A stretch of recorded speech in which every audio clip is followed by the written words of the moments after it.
Welcome to the Dental Team Podcast. I'm your host, Kiera Dent, and I have this crazy idea that maybe I could combine a doctor and a team member's perspective because let's face it, dentistry can be a challenging profession with those two perspectives.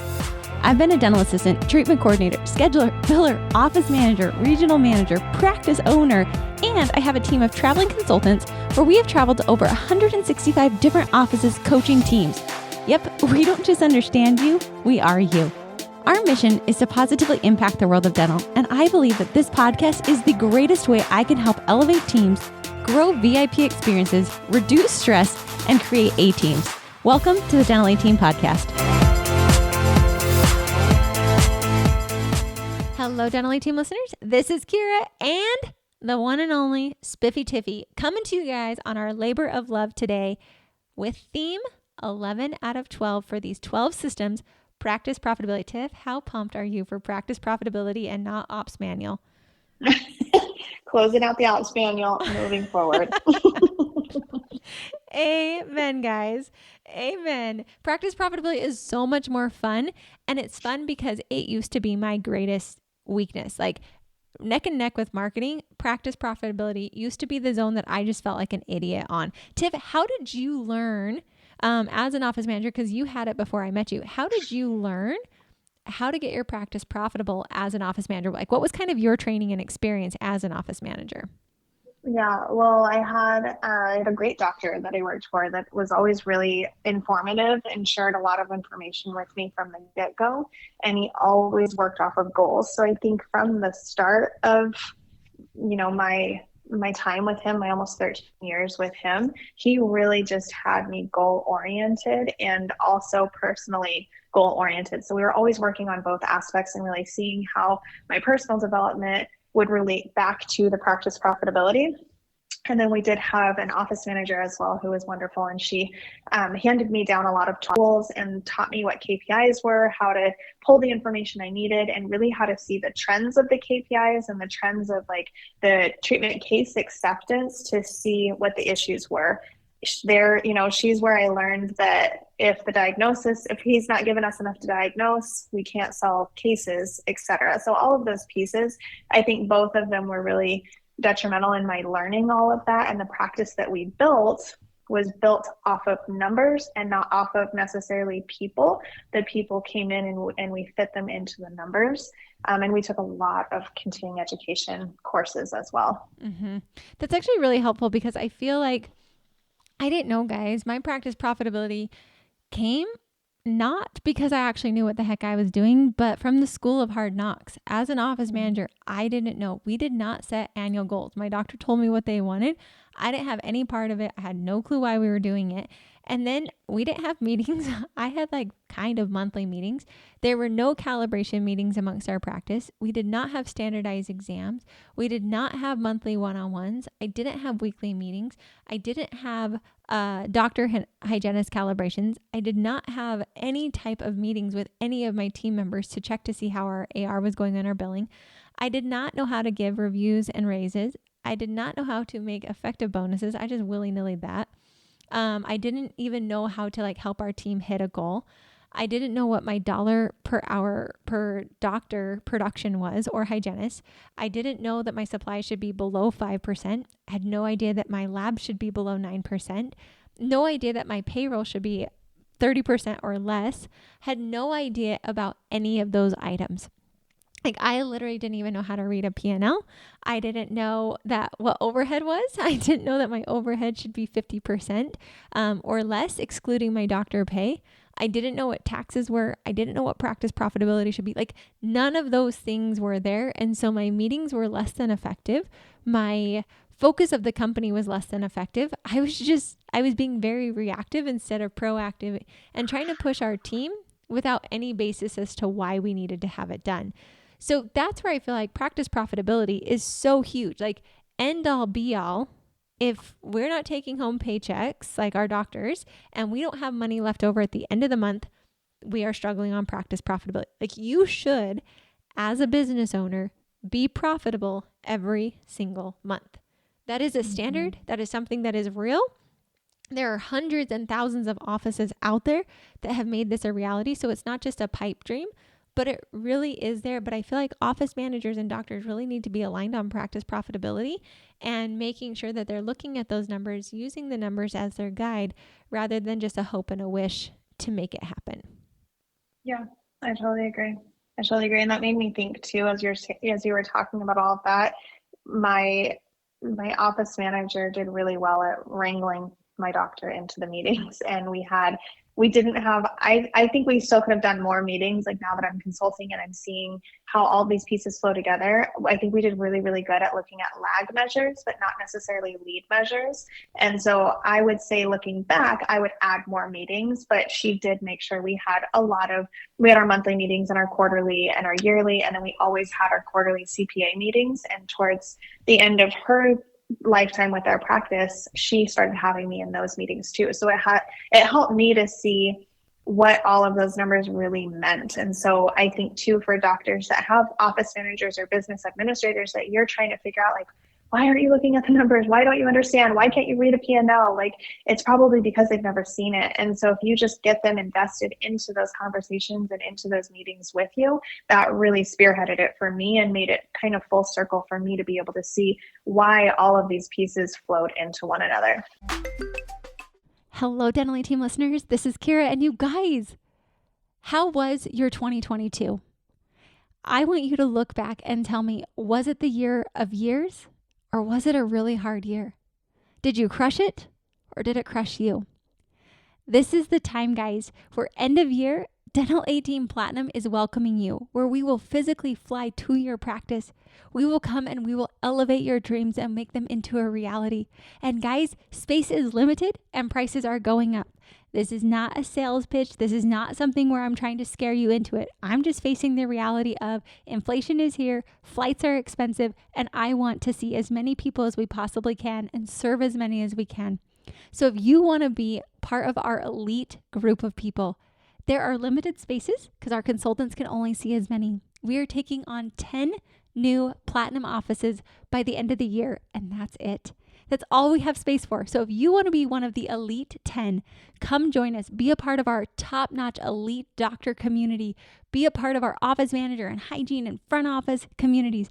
Get your operations manual done and live the life that you've only been dreaming of today. Email me hello@thedentalyteam.com and make 2023 truly a year that's unforgettable. We are a complete tax write-off. And like I said, we are only taking 10 offices. So don't get left behind. Be one of those 10. And I cannot wait to give you the biggest, warmest welcome to completely and utterly changing your life for good. Welcome to the Dental A-Team. I can't wait for you to join us. hello@thedentalyteam.com. Cheers to 2023 and making you your best self yet.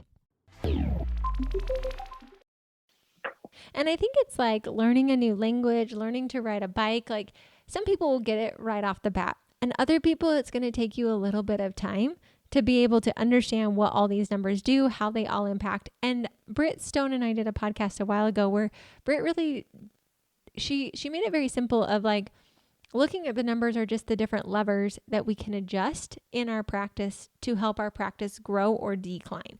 And I think having a lever image for practice profitability really helps. So on this one, to make it tactical for you is like number one, do you have goals in your company, in your practice? Like I'm talking annual goals. Do you have them there? That would be one part of this. Do you have quarterly meetings to help set goals to get to your larger goals? That's EOS traction, guys. You don't have to do it that way, but I think it really helps and it's a great framework. And we do coach offices how to implement this into their practices. Do you have meetings with your biller every single month to review the AR? Are you looking at the AR and making sure that we're actually collecting from patients? Do you make sure that your practice, all expenses, like make it real simple for you guys. If our practice is collecting $100,000, a 50% overhead on this practice would be $50,000 should be remaining at the end of that month. That does not include doctor pay. Doctor pay should be 30% of that. And then we have 20% profit, which goes towards debt services and taxes. You can shake up that formula if you so desire and have everything above the line between a 70 and 80% overhead, including our doctor pay and including our debt services, to make sure after taxes and everything, our practice still sits at least a 20% profit margin on that practice. That is a baseline minimum. And that does not mean our doctors are not getting paid. That means that they are taking home paychecks. They're being paid as associates, if you will. So the same as if we had an associate. Plus, they might also be paid as a CEO of the business, depending upon how your CPA and you choose to set it up. Like Tiff said, are you having CPA meetings where you're literally tracking this and trending this? Do you have a tax strategy in place? Are you working with your CPA consistently to make sure that you're not getting surprise tax bills at the end of the year? Do you review your P&L every single month, line item by line item by line item? Do you every quarter review your P&L and look for areas where we might be overspending to make sure that we're wise stewards over our finances? Are your collections at 98% or higher? This is the magic that I also feel can be a very simple cadence for you and can make it to where it's very, very, very easy for you guys to implement. But at the same time, you've got to be willing to put in the work to get the system set up. Like, the system's pretty simple. For me, I know every quarter around traction time, I have it set up where I will go through my P&L. Every month, I have a meeting with my bookkeeper and I review our entire P&L. Shelby sends me my P&L every single week and I review it line item by line item by line item. Tiff will tell you I know our numbers forwards and backwards, and Shelby does too. We talk about our numbers all the time. I have a meeting with Shelby on our AR. I see the AR every single week and I know every single account on there. I know what our overhead is. Tiff knows that I was like, oh, our overhead was real high. We had a September as well. And yet I know what our profit margin is. I know where we need to go.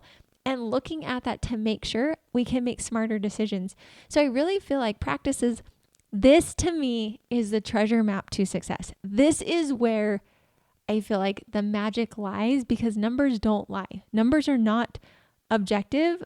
They really truly do have an A plus B equals C, and you can get there, and then you can determine, when do we give reviews? When do we give raises? When do we have bonuses? Are our meetings focused on the profitability and the success and happiness of our practice? Because if we have a profitable practice, we can do so much more for our community and for our team. So I'm obsessed with it. I feel like it is an absolute necessary piece to it, and really getting doctors and OMs to sit down every week, review the numbers, create a game plan. That way you guys feel confident and truly have a profitable practice. Tiff, any thoughts from your side? There's a million things to add. I have no idea where you even want to take that, but what about from your side that you want to add? Yeah, I think that was a ton, and I think it was beautiful. I think all of it flows into each other, and just making sure that all of those pieces are in place. I think we talked about it, last week or the week before, that everything we've set up here for these 12 systems is meant to flow into the next month, right? Like into itself.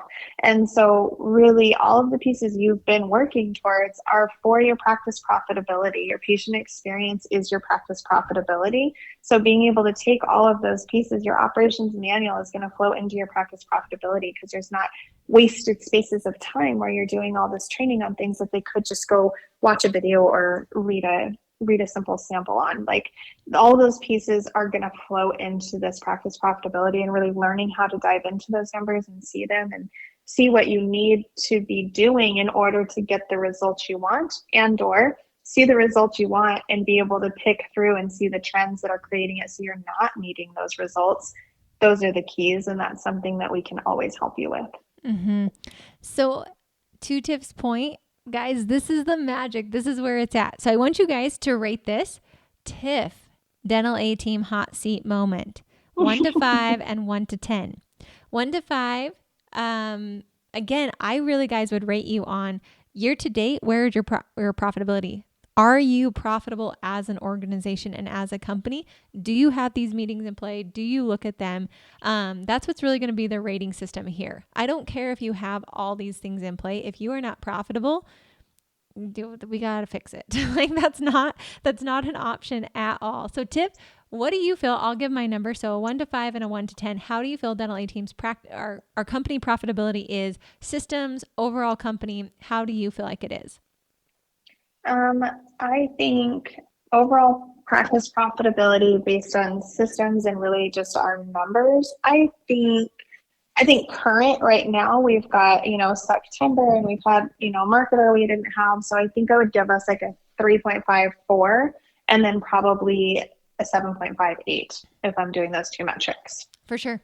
I think I would give us, I think as a practice, as a company, I would say system-wise, numbers, reviewing it, cadences, we're like a 4.55, 9.5 out of 10. Like I think we've got, actually 9.5 feels real high. I'd give us an 8 out of 10. I feel like I'm not a CPA and there's a lot I could know that I don't even know I don't know. However, I would say this year, Dental 18's profitability, I would give us same as Tiff, 3.5 to a 6.5 to 7. Now that's not because I feel like we haven't been wise stewards. This year I knew, and Tiff knows, and the whole company knows, this year was a growth year for us as a company. We knew we were bringing on a lot more manpower than we've ever done before. It was a completely different strategy the Dental A team had this year. So I knew our practice profitability would be low. With that said though, great, we brought on the manpower. Now it's time to shift it. So right now, that's where I'd put it. Just overall year to date, we have a much higher overhead than we've ever had before. Again, you bring in new people. They don't pay for themselves right away. That's totally normal, but making sure that we get there. So agreed with Tiff. That's where I'd rate us. So guys, I'd put that on there. This would be one of my top systems that if I was not profitable or to the level of profitability that I want and know I could be. Like guys, let me just give you an example. I have an office, 6 operatories, 35% overhead. I'm not kidding. I will not tell you. They are in the many millions of their production as well. So you guys can figure out the numbers there. That is a reality of practices we coach. So if you're not to that level, this would be one I would radically star as a big one that next year I would put a focus on. I think this is one of the biggest ones to give owners, office managers, and practices freedom, autonomy, growth opportunities, and just really reducing that stress. So give yourself a number. What is it on a 1 to 5 or a 1 to 10? We're about to wrap this up. Next week is going to be a team hiring and onboarding to wrap this year up. That's the last theme system that we're going to be bringing to you guys. Practice profitability. Give yourself a rating. Tiff, as always, thanks for being on this podcast. It was fun. We are about to wrap up our labor of love next week. So Tiff, I think this is the final countdown, honey. We are here. We got this. We got this. All right, guys. As always, thank you for listening, and we'll catch you next time on the Dental 18 podcast.